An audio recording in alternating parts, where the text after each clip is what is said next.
Okay, so today's virtue that I'm going to talk about, which I don't even know if these are considered virtues, but these are universal. Sorry, I just came back from a run and probably shouldn't have just recorded the video right after I ran, but fuck it. So anyway, discipline, patience, and all of these other like universal lessons that I'm going to cover. I don't know if they're virtues. I mean, I guess you could call them virtues, but they're really just emotional attitude skills. I don't even know if that's the right word, but basically, discipline, patience, hope, belief. What else? What's another one? I said patience. I said being present, being grateful, being humble. All of these things. These are all like universal lessons that we kind of like. We teach it in schools and stuff, but we teach it in art and like books, and it comes out in music and stuff. A few songs that come to mind: "Fireworks" by Katy Perry, "Shake It Off" by Taylor Swift. Let's see, let's try to think of "Brave" by Sarah Bailey's or whatever. "Stronger" by Kelly Clarkson. Let's see, what's another one? "Eye of the Tiger," "Don't Stop Believing" by Journey. What's another one? Yeah, like all these songs and even books, right? They all have like a universal lesson, or a lesson that when you cover like theme in school, and they tell you what is the lesson of the story, what did the author mean by this, right? This is kind of true with all art, not just books, right?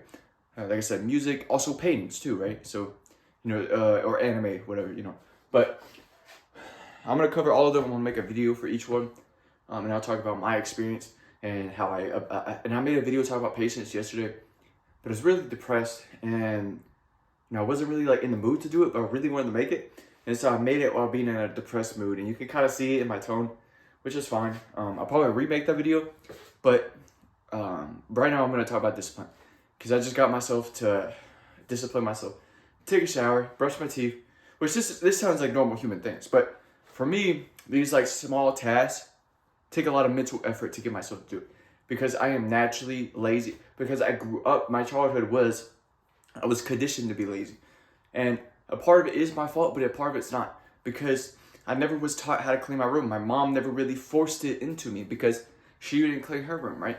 Because she never stayed in her house. She's always, and I'm not here to talk shit about my mom, but I'm just saying I was never really taught and forced to clean my room as a child, so that part of me didn't care about doing that.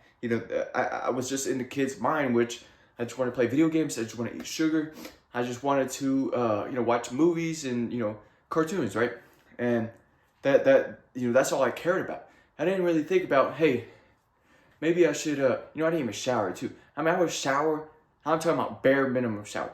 I would shower like hop in and hop, because I had a lot of sensitivity as a kid, and I think I might have autism, but I'm not quite sure yet. I need to get a diagnosis, but I would just say this: having a high sensitivity to all feelings is a symptom of autism, but I'm not gonna let that one symptom give me a confirmation of the diagnosis. But I will say, as a kid, I've had sensitivity to light. I had sensitivity to feeling when people touch me. I would have sensitivity to water. I would have sensitivity to the hot food. Like when I would eat like food, and like a food had to be a certain temperature. It couldn't be too cold. I'm sure a lot of people were like this, but I was really like specific about it. Like I just couldn't like it, and yeah, I had sensitivity to loud sounds too. When I would hear a loud sound, I'd go like it would be like my face would flinch, or not flinch. What is the word? I can't think of it. But anyways, yeah, I would just have really high sensitivity. And so since I had high sensitivity, it was really easy for me to be lazy, because everything was too stimulating, too emotionally stimulating for me. And so it was good it was good for me to stay in my comfort zone. That way I wasn't emotionally overwhelmed. And it worked back then, but now as an adult, when it carries over, it's holding me back a lot. Like I am talking about so much, to the point where, being lazy and just staying in bed, watching movies, and still playing video games, and smoking weed, and I quit weed anyway, and this is where I'm gonna go into discipline, but I'll just give out my story. Yeah, like, it's so ingrained into me, and I just want to resort back to childhood because it's safe. I know it, and it's like, I'm comfortable with it. even though it's actually not even that comfortable, even though it's not even that like fulfilling or what is the word, enjoyable. It's just the fact I am comfortable with the pain that I know rather than the pain I don't. And what was this quote? I'm going to butcher this quote, but Jordan Peterson said something along the lines of, people rather face the demons that they know rather than the demons they don't. And this is so true in my case. I think it's true in everyone's case, but this is where discipline comes in, right? Discipline allows you to step out your comfort zone, right? And think about discipline, right? We have this idea of discipline. When we think of discipline from the surface view, we think kind of like military. We think kind of drill sergeant. We think being hardcore, hard work. We're talking about like you getting yourself to do things that you don't feel like doing, but like you think of it like so brutal. You don't really, you think of it kind of like torture, but you don't really see it as tough love, right? In terms of tough love, I mean like something that is really not that bad, but it's actually another form of love that actually gives you more happiness and fulfillment in life, right? And this is kind of like our goal in life, is to maximize love, right? Talking about self-love, tough love, talking about self-care, like all of these things, right? We want to maximize it so that we are, a vessel of love, right? And so this is our purpose in life, and this is our goal. And so tough love is part of that. And so neglecting that, you are, first of all, you're going to be, you go to your label, it's going to affect your self-esteem, because you're going to have the label, whether you're conscious of it or not, your subconscious will give you the label of a lazy person. You might not say, I am lazy, but your actions determine your identity, right? If you are smoking weed every day, and I'm talking about wake and bake, or even just once a day, right? That you will give yourself the label of a stoner, whether you consciously admit it or not. Because from someone else, from the outside view, from someone looking at you and they see you smoking weed, they will call you a stoner. Or even if you eat like a lot of sugar and you consume a lot of sugar, you will give yourself the label of I am a fat or I am a pig, right? It's these kind of like subconscious, it's our mental view of ourselves, right? And how we perceive ourselves. And how we perceive ourselves are based off of the actions that we take. And so if we take, if we go out running, like I just did, and we do the thing, and I also meditated. I did a meditation. It was short, but and I also did a short run. I'm not gonna act like, and this is kind of where I'm going in with tough love, or I'm gonna explain what tough love is, right? And the Nike kind of explains it, or their like slogan is just do it. And this is what I'm gonna get into, right? We have this image that discipline is like I said, drill sergeant, very hardcore, like no fun or anything, right? But it's actually like, you don't have to make it so torture or so much, like you don't have to make it unbearable, right? First of all, you can actually bring love into it. You can, if you know you have to do it, right? If you made it up in your mind, right? I have to do this thing. This is not optional, and you cannot get me to, there's no amount of complaining that will get me to stop doing this. You have to do this, right? Your mind will understand and will be like, okay, it's not optional, and we have to do this, right? But when you say something is optional, right? When a part of you believes that something is optional and you don't have to do it, then your brain will do everything in its power to convince you not to do it, because a part of you believes it's optional, right? And so this is where discipline comes in. You don't. Sorry, I'm kind of getting a little lost. So yeah, you make it up in your mind. This is part of my survival. This is something, part of my purpose. This is something I have to do. There is no other choice, no other way. You have to do this, right? And your mind will be like, okay, I'll leave you alone, and then we'll figure out how we can make this as enjoyable as possible. Even if we're going through, a painful experience like running, your mind can give you, this is kind of where runner's high comes in a little bit, but your mind will give you like a certain amount of bliss to make it enjoyable, because you're doing something that you made up in your mind that you should do, or not sure, I shouldn't quote, but you made it in your mind that you should do. You know that it's good for you, and so you, instead of torturing yourself because you're doing something good for you, you have like a sense of proudness. You have a sense of accomplishment. I feel great about myself, and especially after you get done doing it, and when you do it, you're like, you just feel so much better as a human being. You can see my energy, how my energy is kind of different now that I did those things, right? And I did it yesterday too, but I was depressed for other reasons and whatever. But if you watch my other video about patience, right? Sorry, I don't know, I thought someone caught on me. But if you watch my other video about patience and you see my energy is very depressed, and versus this one, because in this video I have more like accomplishment and proudness because of what I just did, and I'm very passionate about what I'm talking about. So yeah, discipline. It doesn't have to be this. Like I said, it doesn't have to be this thing of brutal, suffering, unbearable experience. And you know, sometimes we can kind of overwhelm ourselves. We can overwhelm ourselves by imagining the experience that we have to do and imagining it way worse than it actually is. And I'll explain. So, like running, for example, when my mind tries to convince me out of doing it, it will make it sound and give me so many lies about how bad it is and how laying in my bed is so much better, right?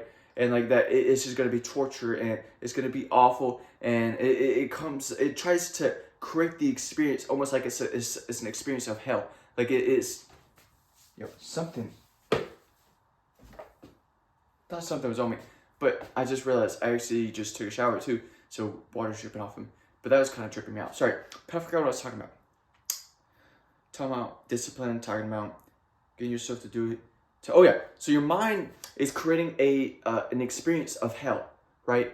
Inside of this, or not inside of this. Your mind is imagining an experience of hell in order to convince you not to do it, right? But you have to understand that it will kind of like tell you like, hey, it's gonna take so long. It's gonna describe how painful it is. It's gonna take very long to do it. It's gonna come up with every excuse that you can think of, like your feet hurt, or maybe maybe your stomach hurts, or maybe you have like a slight headache, or maybe it will come up with every excuse that it can to convince you out of it, right? And like for example, not even just running, right? Cleaning your room, right? Let's say, okay, my room is a mess right now. I need to clean it, and I will clean it after this video because I'm trying to be more disciplined. And I want that to be part of my identity. I want to be a disciplined person. And in order to be a disciplined person, my actions have to prove it. So yeah, my room is kind of dirty, right? I need to sweep my floor. I need to wash my clothes. I need to clean off my bed. I need to organize my change over there. I need to organize that little thing over there. I also need to organize this. I need to throw that away. There's so much I need to do, right? And my brain can easily overwhelm me. Like, oh, I gotta do that. I gotta do this. I gotta do that. Oh my God, it's so much. I can't handle it all, right? My mind can easily do that to me, right? But in order to like get yourself out of that, right, and avoid procrastination, you just do one thing, right? And this is the trick. You do one thing, like sweep the floor. Just sweep the floor, and that's all you have to do. Tell yourself that. Sweep the floor, and that's all you have to do. You don't have to do anything else. And because one step at a time, right? But when you sweep your floor, right, what that does is it reduces that mental effort of what you have to do. Because when you say, hey, I have to clean my full room, no, it's not optional, and it's mandatory, and you have to do it. You'd be like, oh my God, it's so much though. This room will take forever, right? Your mind will easily do that. But when you say, I just have to sweep my floor, and that's it. That's so small. That is it's the first step, and it's the smallest step that you can take. Think of the smallest thing that you can do, the smallest action that you can take, right? That will get you to take the next action. Because how action works is once you take the first action, then the next action is easier, right? And so this is like, Nike Just Do It, or like you just really like have to like kind of like minimize your imagination, right? Whatever is happening in your imagination, however like hellish the experience that you are imagining, you have to reduce the hell, if that makes sense. Try to make the hell as bearable as possible. And this is where tough love comes in. You bring love to pain and suffering. And I also made a video talking about why you should love torture. I also recommend watching that because it goes with discipline. And and so you just kind of like, you give yourself love when you're doing this. You don't torture yourself. You have to understand that it's all mind. It's all in the mind. It's not just a physical thing. It's not you just physically moving, right? It is also a mental thing. And so you have to kind of mentally make it easier for yourself, right? And so just one thing at a time, just sweep and stuff like that. And another thing too, I wanted to say it earlier in the video, but I guess I kind of got distracted and I kept rambling. But I was going to say, there's going to be a time, especially with running, right? Especially with running. There's going to be a time, and David Goggins said this. He said, there's going to be a time where you cannot run anymore, right? Like, every day you're able, oh my God, the water fucking is tripping me out. But he said every day, if you have 2 feet, you have 2 legs, right? You are able to run, unless you are paralyzed. But you are able to, if you are able to run, then run, right? If you can do something, then do it, right? Like it's that simple philosophy, that simple idea is what really motivates me. It's the fact that one of these days, I might not have my legs, or I might not actually be able to run anymore, right? So let me take advantage of my health. Let me take advantage of my youth. Let me take advantage of this opportunity to be able to run. And me running when I have the chance to actually makes me more healthy, right? And so it's kind of like, yeah, and so you really just like, you want to take the opportunity that's in front of you. If you can do something, then do it. And, instead of, just start small, man. Like, that's all you have to do is find the first thing that you can do. Find one thing that you can do, right? And then do that thing. And then find the next thing that you can do, right? Start with the easiest thing that you can do. And then, even with running, right? It's not about how long I ran. It's not about the distance I ran. It's just the fact that I went out there and ran. Even if I ran down 3 houses and then came back, that I still did it. That is better than just sitting in my bed and just laying in there being depressed and, calling myself lazy and all this. It's way better than that. Because I went out there, I went outside. First of all, it's cold out there. I went out in the cold and I ran 3 houses. At first, I didn't run 3 houses, but I ran more than that. But I ran 3 houses down and I came back. I did it. And that alone, since I did it, that is the momentum. That is enough. That I am accomplished. I am proud, right? And just be proud of the effort. Be proud of the 1% progress that you made. And stay disciplined, stay hard. That's pretty much it for the video. I don't know what the next one's gonna be about, but yeah, I guess I'll see you on the next video.